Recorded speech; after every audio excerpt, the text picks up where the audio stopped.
Consumption function है functional relationship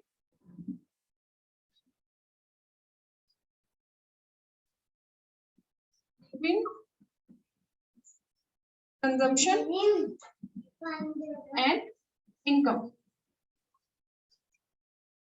consumption function क्या है? फंक्शनल और algebraic relationship between consumption, expenditure and income. जैसे जैसे इनकम इंक्रीज होती जाती है तो जो कंजम्पशन एक्सपेंडिचर है वो भी इंक्रीज होता है। If income increases, consumption expenditure also increases with income.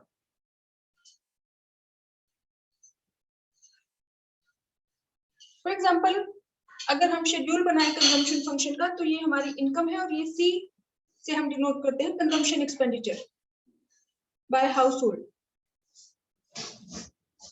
Income जब जीरो है तो भी हमारा कुछ ना कुछ कंजम्पशन एक्सपेंडिचर होता है। हमारी बेसिक नीड्स होती है जिनको हमें फुलफिल करना होता है। तो इनकम जीरो होने के बावजूद कुछ ना कुछ खर्चा हमें जिंदा रहने के लिए करना पड़ता है।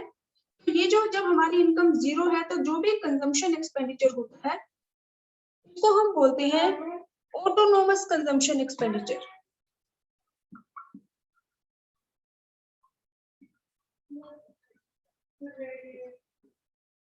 Autonomous consumption expenditure. Autonomous means कि ये जो कंजम्पशन एक्सपेंडिचर है 20, ये इनकम के ऊपर डिपेंड नहीं है। It is independent of the level of income. अगर इनकम हमारी जीरो से इंक्रीज हो जाए 20, तो हमारा जो कंजम्पशन एक्सपेंडिचर है वो भी इंक्रीज हो जाएगा 20 से 30। अब इनकम जैसे जैसे इंक्रीज होगी वैसे वैसे हमारा जो कंजम्पशन एक्सपेंडिचर है वो भी इंक्रीज होता है।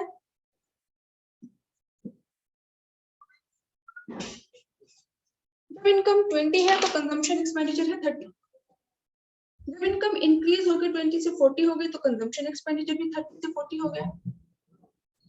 जब इनकम हमारे 40 से 60 हो गई तो कंजम्पशन एक्सपेंडिचर भी हमारा 40 से 50 हो गया। तो कंजम्पशन एक्सपेंडिचर और इनकम में पॉजिटिव रिलेशनशिप है। और जहां पे हमारा इनकम और जो कंजम्पशन एक्सपेंडिचर है वो हमारा इक्वल होता है उस लेवल को where C equal to Y. इस शेड्यूल में हमारा जो 40-40 जो इक्वल है इसको हम बोलते हैं ब्रेक इवन पॉइंट।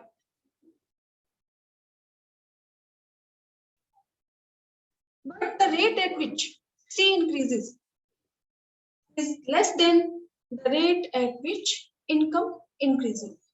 जो कंजम्पशन एक्सपेंडिचर है उसके इंक्रीज होने की जो रेट है वो कम होती है जो रेट है इनकम के इंक्रीज होने की। अब अगर हम इस कंजम्पशन एक्सपेंडिचर को डायग्राम के थ्रू शो करें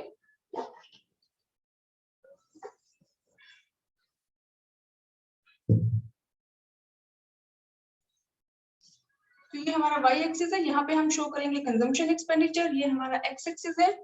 एक्स एक्सिस पे हम शो करते हैं इनकम। ये हमारा 45 डिग्री का एंगल है वाई।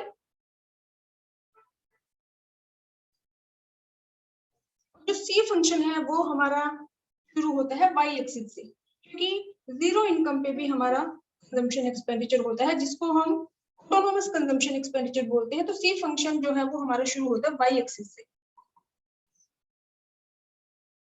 और जैसे जैसे इनकम इंक्रीज होगी तो जो हमारा सी है वो भी कंजम्पशन एक्सपेंडिचर है वो भी इंक्रीज होता है। और जिस पॉइंट पे जाके दोनों मिल जाते हैं उसको हम बोलते हैं ब्रेक इवन पॉइंट। ये जो पार्ट है ये वाई एक्सिस पे ओरिजिन जीरो से लेके यहाँ तक, फॉर एग्जांपल ये 20 है तो ये जो 0 to 20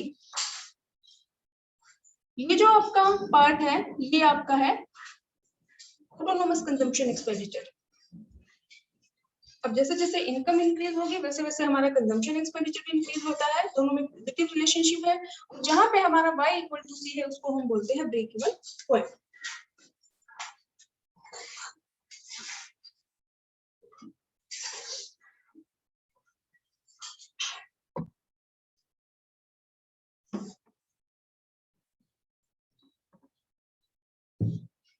बेटा कल हमने किया था सेविंग फंक्शन,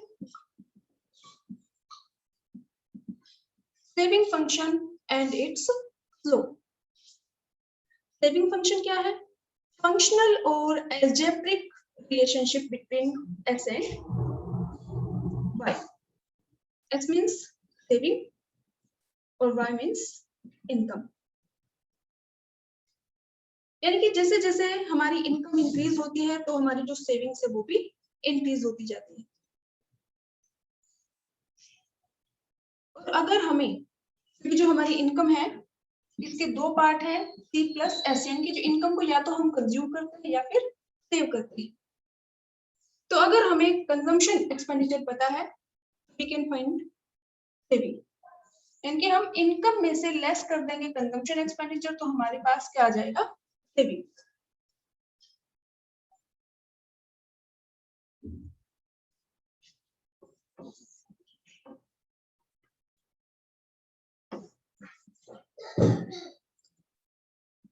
अब इसमें जैसे हमने किया था कंजम्पशन फंक्शन में propensity to consume, propensity to consume means consumer की इनकम का कितना पार्ट कंज्यूम करता है, कितना वो स्पेंड करता है कंजम्पशन एक्सपेंडिचर पे। ऐसे ही सेविंग फंक्शन में हमारा टॉपिक है प्रोपेंसिटी टू सेव।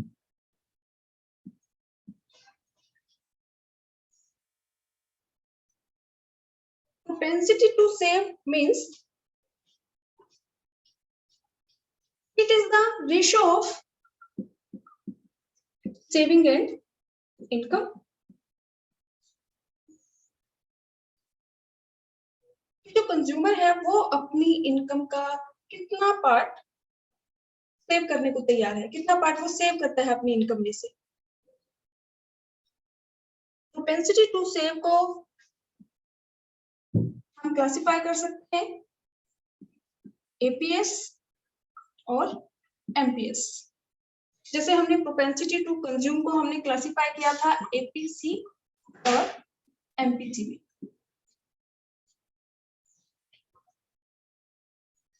तो एपीएस क्या है? Average, A means average, average propensity to save. और एपीएस हमारा रेशो है APS equal to S upon Y. APS हमारा रेशो है total savings to total income. जो हमारा एमपीएस है मार्जिनल इज एडिशनल।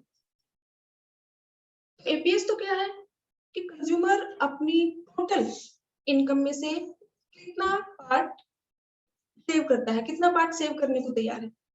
और एमपीएस क्या है? Marginal propensity to consume means कि कंज्यूमर अपनी जो उसकी एडिशनल इनकम है वाई, तो कंज्यूमर अपनी एडिशनल इनकम का कितना पार्ट सेव करने को तैयार है।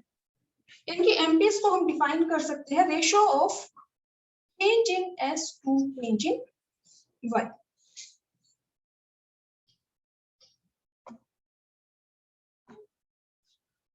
मार्जिनल मींस एडिशनल, कंज्यूमर अपनी एडिशनल इनकम का कितना पार्ट सेव करता है। जो एपीएस है average propensity to save, APS है ratio of S and Y, S upon Y. S means total saving और वाई मींस टोटल इनकम। ऐसे जो हमारा एमपीएस है marginal propensity to save means additional, consumer की जो इनकम इंक्रीज होती है उस एडिशनल इनकम का जितनी इनकम उसकी इंक्रीज होती है उसका कितना पार्ट सेविंग में जाता है। तो एमपीएस हमारा है change in S upon change in Y.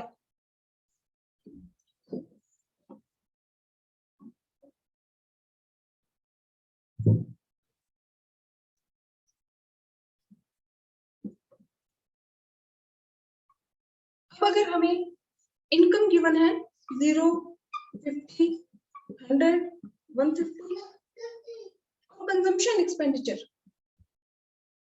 20, 60, 100, 140। अगर हमें कंजम्पशन एक्सपेंडिचर पता है तो हम सेविंग्स कैलकुलेट कर सकते हैं, और सेविंग्स हम कैलकुलेट करेंगे, एस को हम कैलकुलेट कर सकते हैं y माइनस सी। जब इनकम 0 है, y माइनस सी, 0 माइनस 20, तो सेविंग्स हमारी आ जाएगी -20। अब नेक्स्ट लेवल पे जब हमारी इनकम है 50 और कंजम्पशन एक्सपेंडिचर है 60, तो हमारी सेविंग्स आएगी 50 माइनस में 60 माइनस का 10। अब नेक्स्ट हमारी इनकम है 100 और हमारा कंजम्पशन एक्सपेंडिचर भी है 100, तो 100 माइनस 100 0। नेक्स्ट हमारी इनकम है y है हमारी 150 माइनस कंजम्पशन एक्सपेंडिचर की वैल्यू है 140, तो सेविंग हमारी आ जाएगी 10।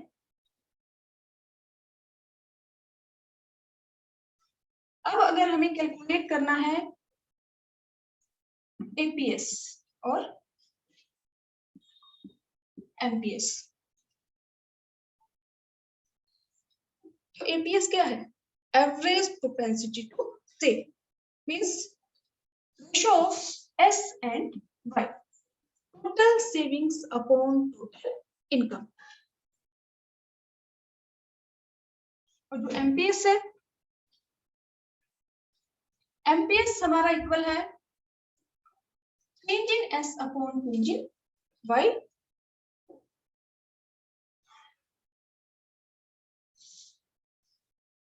एपीएस अगर हम कैलकुलेट करें तो पहले हमारे जो सेविंग की वैल्यू है वो है -20, -20 अपॉन में वाई की वैल्यू हमारी है 0।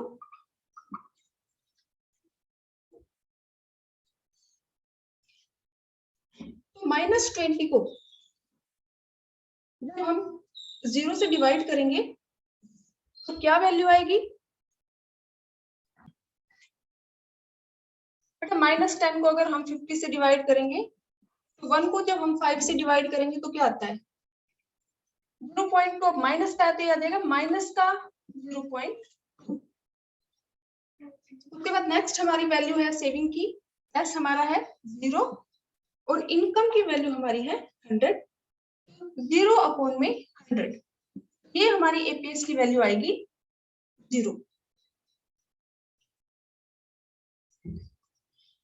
उसके बाद नेक्स्ट हमारी सेविंग की वैल्यू है 10 और इनकम हमारी है 150। इसमें कितनी वैल्यू आएगी? 1 को 15 से करोगे तो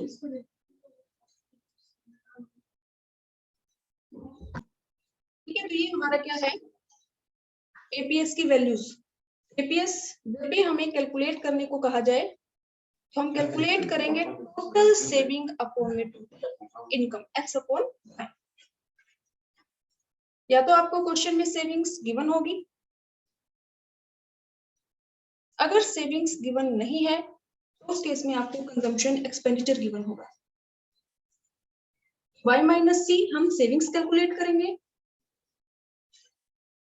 और फिर हम एपीएस कैलकुलेट करेंगे s अपॉन y।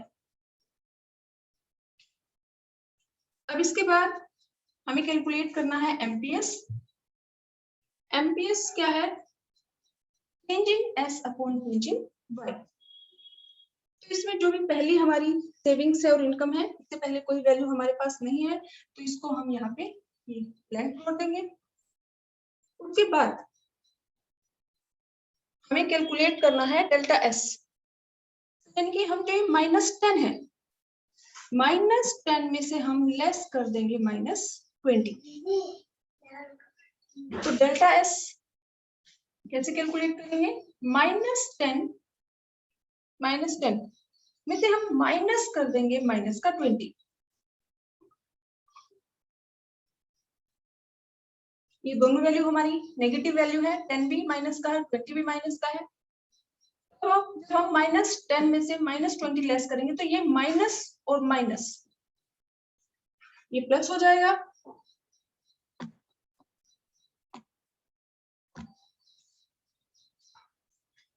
यानी कि ये हमारा आ जाएगा -10 और प्लस का 20।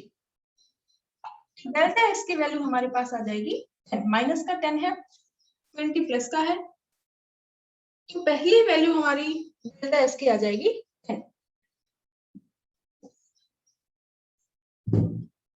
10 upon change in Y. Change in Y हम 50 में से लेस कर देंगे 0, 10 को हम डिवाइड कर देंगे 50 से, और 10 को 50 से डिवाइड करेंगे तो हमारी वैल्यू यहाँ पे आएगी 0.2। अब नेक्स्ट हमें कैलकुलेट करना है डेल्टा एस। हमें लेस करना है 0 - 10। इसमें जब हम एस कैलकुलेट करेंगे डेल्टा एस 0 माइनस का 10, तो ये हमारा माइनस माइनस हो जाएगा। ये वैल्यू हमारे पास आ गई 0 + 10। डेल्टा एस की वैल्यू है 10।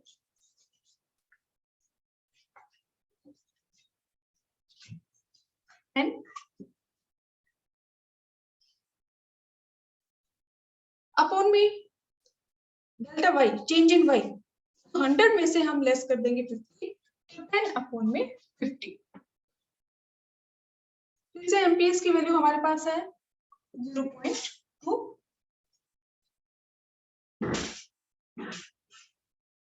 अब नेक्स्ट हमें फिर से कैलकुलेट करना है डेल्टा एस, यानी कि 10 में से हम लेस कर देंगे 0।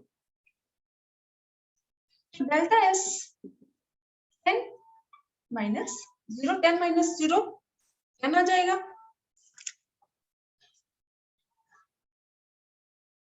10 अपॉन में y, चेंज इन y, यानी कि 150 माइनस में 150, तो यहाँ पे 10 अपॉन में 50, ये वैल्यू आ गई हमारी 0.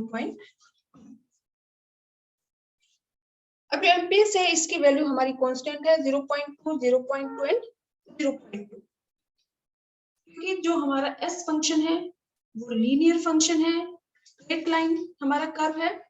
एक स्ट्रेट लाइन जो हम करते हैं पॉजिटिव स्लोप है, क्योंकि जो सेविंग कर्व है, सेविंग फंक्शन है, उसका पॉजिटिव स्लोप है। कंज्यूमर अपनी एडिशनल इनकम का कितना पार्ट सेव करता है, जो एमपीएस है वो कभी नेगेटिव, एक तो एमपीएस की वैल्यू कभी भी नेगेटिव नहीं होगी, ना तो एमपीसी की और ना ही एमपीएस की।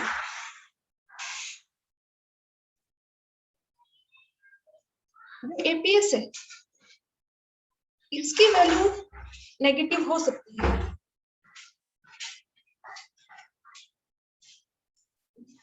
when C is greater than 5।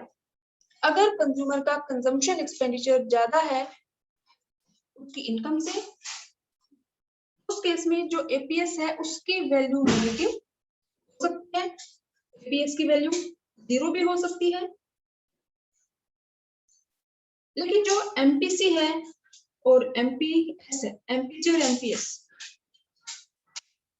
उनकी वैल्यू कभी भी नेगेटिव नहीं होती,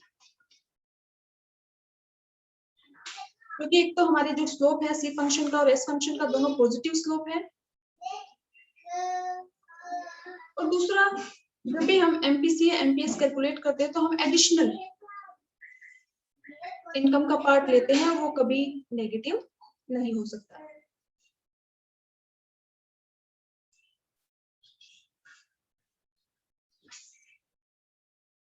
दूसरा जो एमपीएस की वैल्यू आपकी आएगी वो हमेशा कांस्टेंट होगी, क्योंकि हमारा जो सेविंग कर्व है वो एक लीनियर कर्व है, स्ट्रेट लाइन कर्व। तो इसलिए मतलब जो भी एमपीएस है ये हमेशा कांस्टेंट होगा at all level of income. वो हमारा है algebraic expression of S function. जैसे हमने सी फंक्शन किया था, C equal to C bar plus में बी वाई, ऐसे ही हम एस फंक्शन को भी एल्जेब्रिकली एक्सप्लेन कर सकते हैं। और एस फंक्शन हमारा है यहाँ पे, जहां पे अगर हमें सी फंक्शन की इक्वेशन लिखनी है तो हमने वर्ड यूज किया, ये लेटर सी से हम डिनोट करते हैं कंजम्पशन एक्सपेंडिचर को, और जो सेविंग है उसको हम डिनोट करते हैं एस से। एस यानी सेविंग्स इक्वल टू माइनस का सी बार। सी फंक्शन में हमने यूज किया है सी बार, और एस फंक्शन में हमने यूज किया है सी बार सेम, लेकिन ये हमारा नेगेटिव है। प्लस में बी हमारा क्या है, एमपीसी। कंजम्पशन फंक्शन में हमने यूज किया एमपीसी कि कंज्यूमर, एमपीसी मींस कि कंज्यूमर अपनी एडिशनल इनकम का कितना पार्ट कंज्यूम करता है। एमपीएस के लिए हम करेंगे, ये हमारा बी है एमपीसी। अब सेविंग फंक्शन में हम यूज करेंगे एमपीएस, या तो आप डायरेक्ट लिख सकते हैं एमपीएस इंटू वाई, या फिर एमपीएस की जगह पे हम लिख सकते हैं 1 minus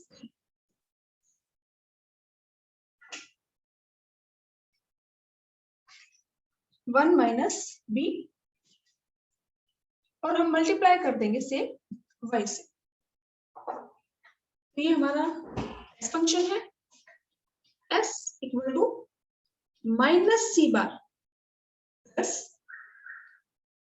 1 minus B into Y. अब एस हमारा क्या है, सेविंग। माइनस का सी बार हमने क्यों यूज किया, क्योंकि जब हमारी इनकम 0 है, वाई 0 है, जो हमारा सी बार यानी कि जो ऑटोनोमस कंजम्पशन एक्सपेंडिचर है वो हमारा है 20। जब आप सेविंग्स कैलकुलेट करते हैं तो 0 माइनस में 20, तो हमारी इनकम 0 है, 0 इनकम पे जो सेविंग्स आएगी वो आएगी -20। तो जब इनकम 0 है तो जो वैल्यू हम यहाँ सी फंक्शन में यूज करते हैं सी बार, सेम वही वैल्यू हम यूज करेंगे एस फंक्शन में, लेकिन वो वैल्यू हमारी कितनी होगी, नेगेटिव। प्लस सी फंक्शन में हमने यूज किया था बी एमपीसी, सेविंग फंक्शन में हम यहाँ पे यूज करेंगे 1 माइनस बी आप लिख सकते हैं, या फिर एमपीएस, और इसको हम मल्टीप्लाई कर देंगे इनकम से। फॉर एग्जाम्पल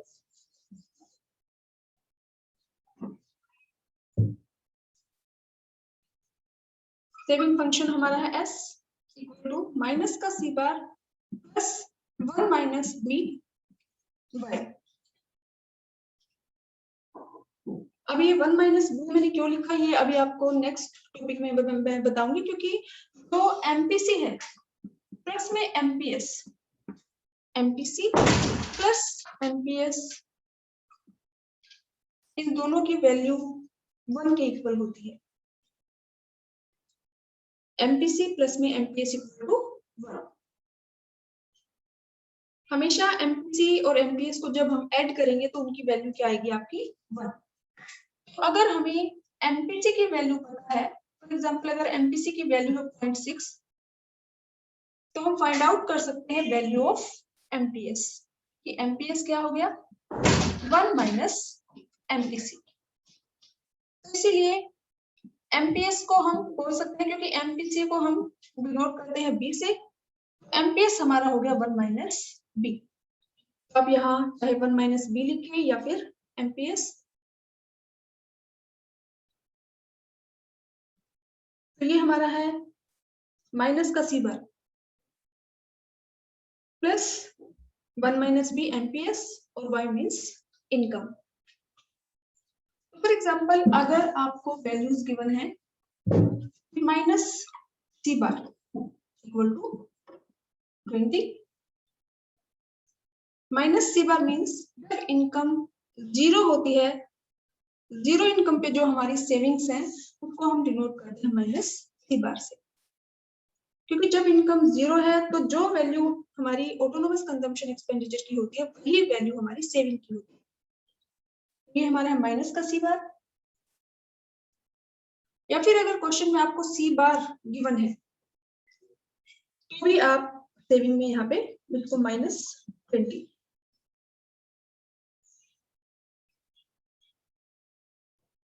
ये वैल्यू है हमारी सी बार। एमपीएस की वैल्यू हमें गिवन है 0.4 और y की वैल्यू हमारे पास है 100। तो ये जो भी वैल्यूज हैं इनको हम पुट कर देंगे हमारी इक्वेशन में। सी बार 20 तो इसमें हम सेविंग फंक्शन में लेंगे -20 प्लस एमपीएस की वैल्यू है 0.4 और इनकम हमारी है 100। ये वैल्यूज हम पुट कर देंगे और इसको जब हम सोल्व करेंगे तो हमारे पास वैल्यू आ जाएगी सेविंग की। ये माइनस का 20 प्लस 100 को जब हम 0.4 से मल्टीप्लाई करेंगे तो ये हमारे पास आ गया 40 और माइनस का 20 है प्लस का 40 है, तो दोनों का हमारा जो डिफरेंस है जो सेविंग है वो हमारी आ जाएगी 20। तो अगर हमारी जो कंज्यूमर की हाउस होल्ड की इनकम है 100 और एमपीएस की वैल्यू है 0.4, उस केस में उसकी जो सेविंग्स है वो है 20। इस इक्वेशन में जरूरी नहीं है कि आपसे सेविंग्स ही पूछी जाए, हो सकता है आपसे सी बार कैलकुलेट करने को कह दें या एमपीएस, कोई भी 3 वैल्यूज आपको गिवन होंगी और 4th आपको कैलकुलेट करनी होगी।